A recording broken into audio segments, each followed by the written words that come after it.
Hello and welcome back to our channel. I'm bringing you a very special video today. We're going to be delving into a very fascinating and misunderstood concept, and it is something that very few people actually understand truly, and that is the intergenerational impact of trauma. In this video, you're going to discover how the emotional and unconscious body not only processes trauma for survival, but also carries that legacy on to future generations. In this video, you'll also learn how trauma isn't just stored in our bodies and our minds with a distinct purpose to serve the individual, to stimulate acute emotional responses to aid in their survival, but it is also something that is inherent to form and pass on to our children so that they have that inherent learned response. We pass it on like it's a survival instinct.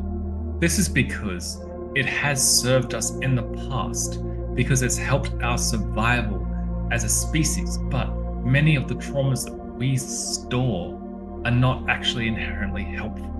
In fact, they attract that very same thing to reoccur in the lives of your children that have occurred in your life.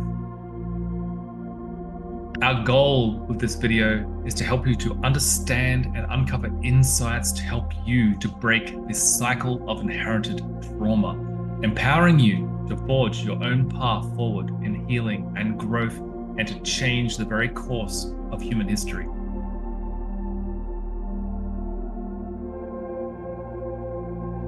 How did a wolf become a Labrador? This transformation isn't just about physical appearance. It's fundamentally tied into emotional and instinctive characteristics. Characteristics which were bred into the dog.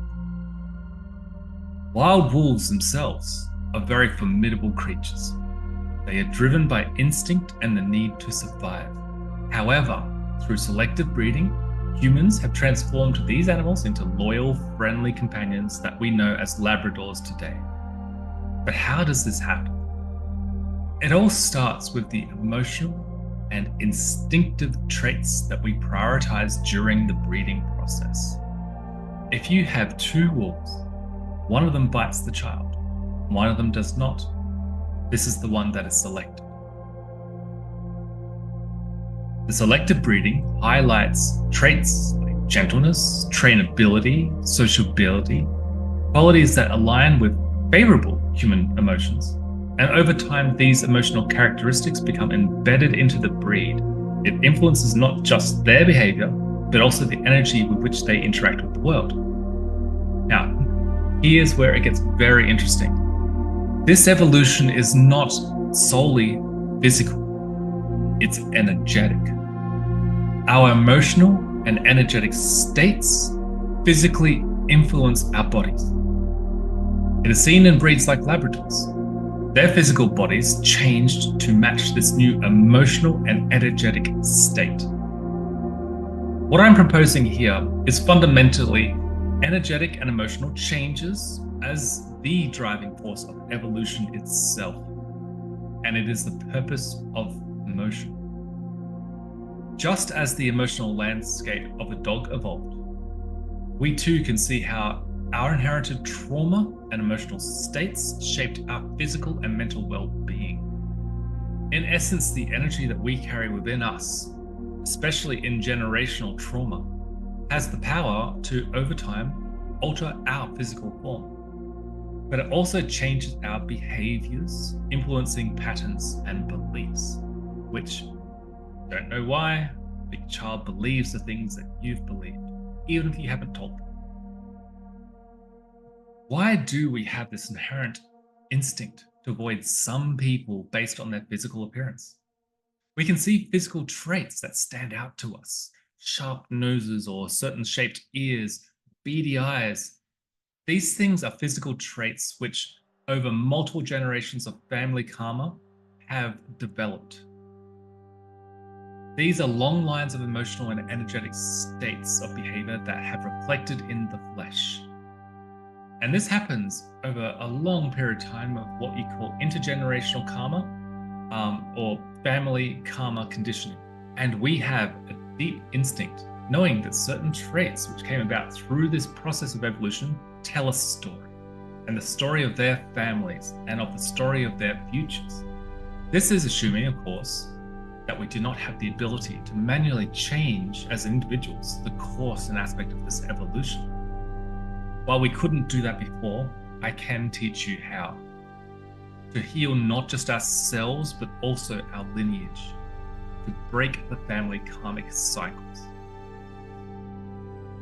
To quote Carl Jung, the collective unconscious is a part of the unconscious mind shared among beings of the same species, containing memories and experiences that have been inherited across generations.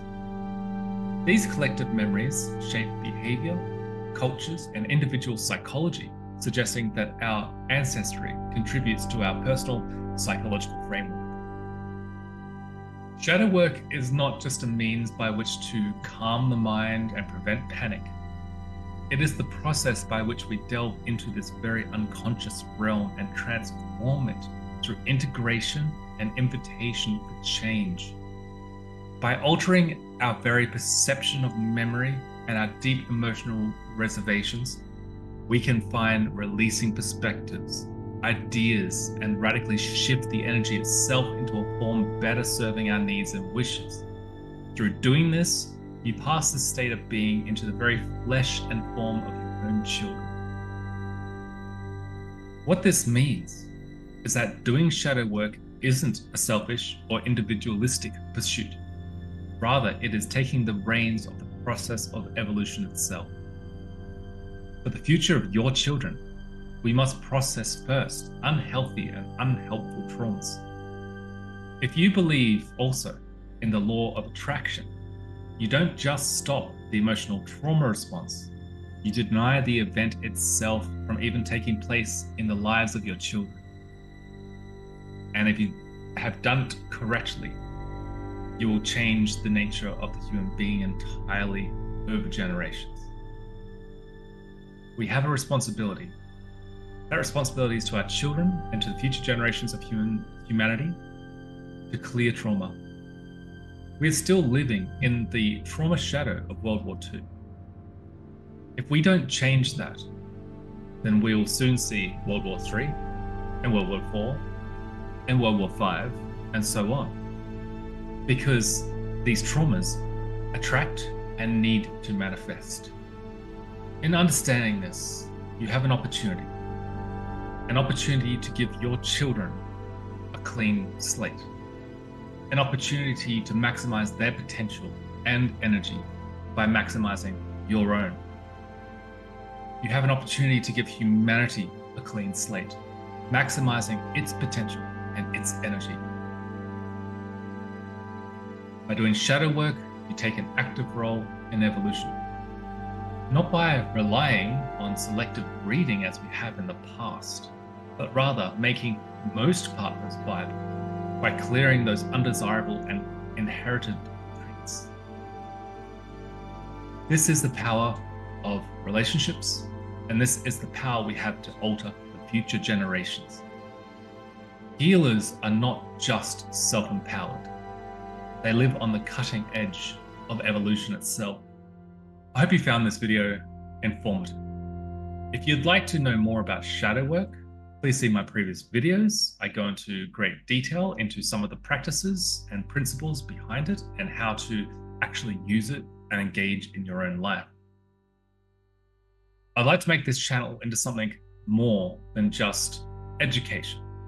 I would like to build a real community, a group of people ready and willing to be on the cutting edge, to change the course of humanity.